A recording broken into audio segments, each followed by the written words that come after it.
sur la radio des petites têtes. Bonjour. Bonjour. Salut. Nous sommes avec toute l'équipe et nous allons vous parler de séries.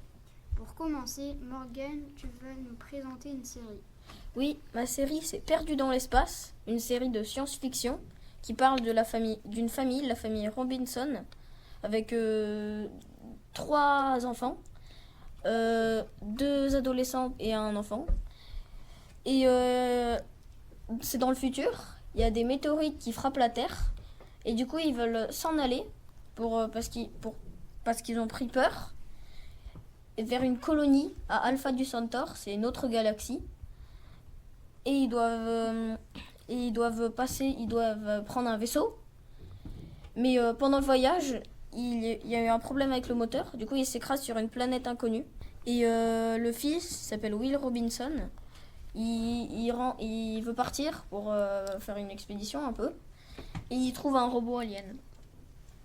Donc c'est un peu une série aussi de suspense. Mais du coup, à la fin... Ne spoil pas, Morgane. Ok.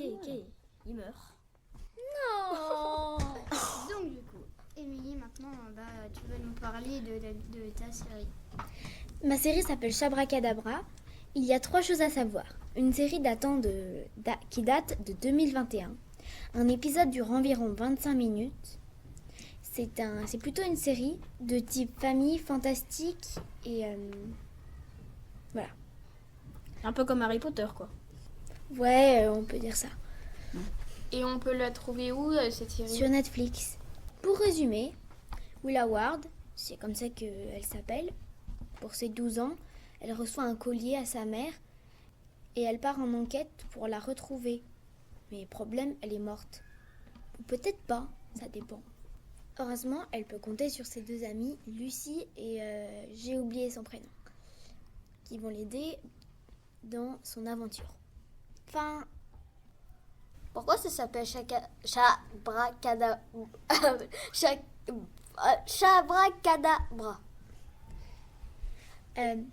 Ça s'appelle comme ça parce qu'elles vont chez 2 méchantes sorcières et elles trouvent une potion qui les transforme en chat. Je comprends plus. Et c'est un peu abracadabran. Juste là, on parlait de la série américaine, mais là, Tiffen va nous parler d'une série anglaise qui se passe aux États-Unis. Aujourd'hui, je vais vous parler de Zoé et Raven. Alors, c'est une série qui se passe en Angleterre. C'est l'histoire d'une fille de 15 ans et qui fait la rencontre d'un mystérieux cheval qui s'appelle Raven. Ils deviennent très vite amis et dans les saisons, vers la fin, ils font des balades ensemble. Donc dans la série, il y a quelques péripéties. Mais cette série est britannique. Elle est faite par Vicky Lutas et Anna McCleary. Où est-ce qu'on peut la voir, la série? On peut la voir sur Netflix. Elle dure 4 saisons, si je dis pas de bêtises. Luan, t'as vu la série? Non. Moi, je l'ai pas vue, mais je la connais. Moi, je l'ai vue. Du coup, Émilie, t'aimes bien ou pas? L'année dernière, quand je l'ai vue, j'aimais bien, mais maintenant, je trouve ça un peu nul sans vouloir te vexer, Tiffen. Oui, c'est vrai qu'elle est un peu cucu la praline, mais elle est bien pour se détendre. Mais j'ai un truc à rajouter. Moi, j'aime pas cette série parce que elle m'énerve. Ça parle de chevaux. J'aime bien ça, mais sans te vexer, je trouve cette série nulle. Nul. Moi, ce que j'aime bien faire quand je regarde cette série, c'est me poser dans le canapé et manger un gros saut de popcorn. Un gros saut de popcorn. En fait, tu te mets dans mode cinéma. Ouais. Ok. Tu éteins toutes les lumières, tu baisses les volets. Oh, la petite discussion personnelle. Ok. Maintenant, on va parler. Luan, t'as aussi quelque chose à nous dire. Moi, je vais vous parler des Chroniques de la peur. C'est une série de type horreur. On peut la voir à partir de 7 ans. Les épisodes sont jamais les mêmes. Des fois, ça peut être type un peu hors du commun. Ça peut être dans la vraie vie. En tout cas, cette série est très bien notée. Elle est bien faite ou pas? Ah oui. Par contre, des fois, il peut y avoir quelques désavantages. Mais à ton avis, est-ce que je peux regarder cette série? Bien sûr. Elle est ultra bien. J'ai une question, Luan. C'est à partir de quel âge? 7 ans. 7 ans? Mais pourquoi ça s'appelle les Chroniques de la peur? Parce que il y a certains, je trouve, qui font quand même très très peur. Il y en a donc, un, il a même fait peur à mes parents. Donc on doit pas classer 7 ans et plus alors? Mais il y en a certains, ils font peur. Mais il y en a des plus petits qui peuvent le voir.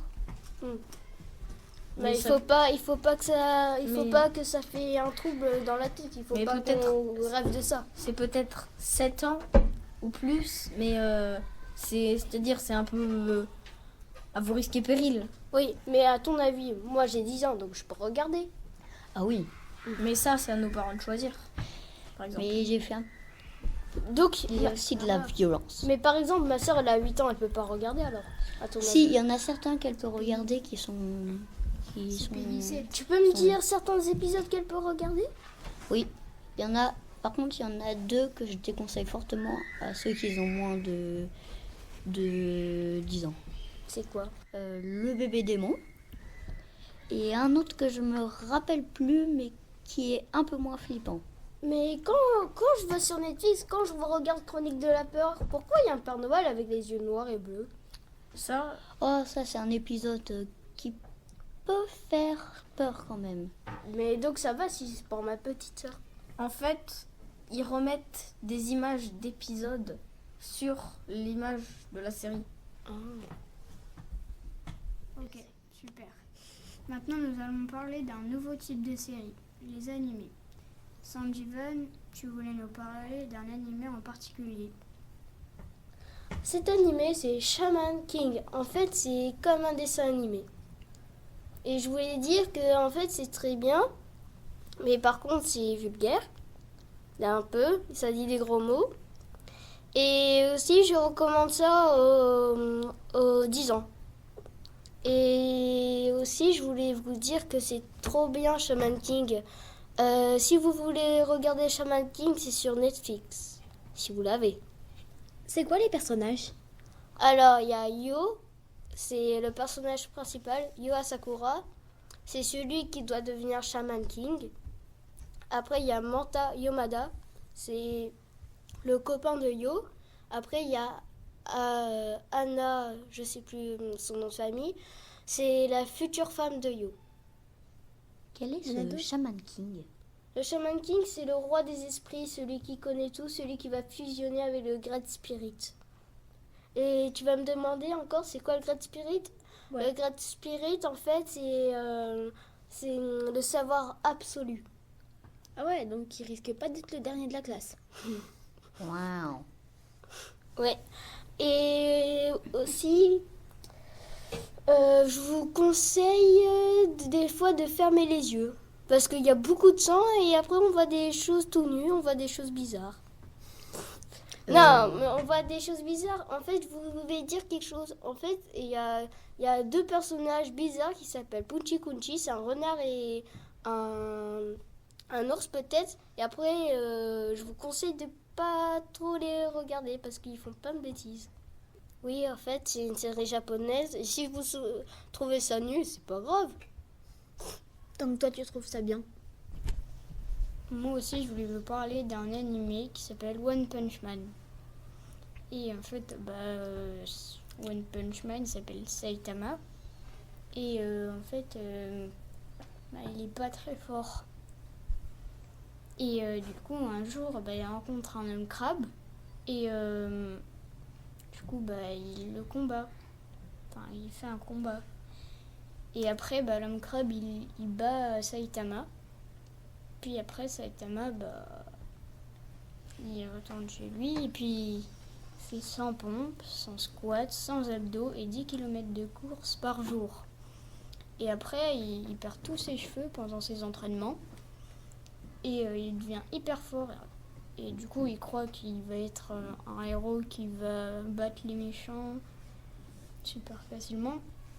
Et en fait, un jour, il rencontre un gros monstre. Et là, en fait, il met un coup de poing. Ça fait comme une bombe qui explose. Et je voulais vous dire aussi que c'est dans un manga et ça vient du Japon. Ah, il est comment Saitama après avoir fait un entraînement? Bah après il devient bête.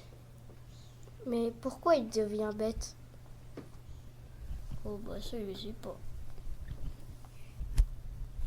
Le problème de Saitama c'est que en un seul coup de poing il gagne son adversaire et du coup pour lui bah c'est pénible. Et voilà. Donc il arrive à son objectif de vouloir gagner tout ce qu'il entreprend.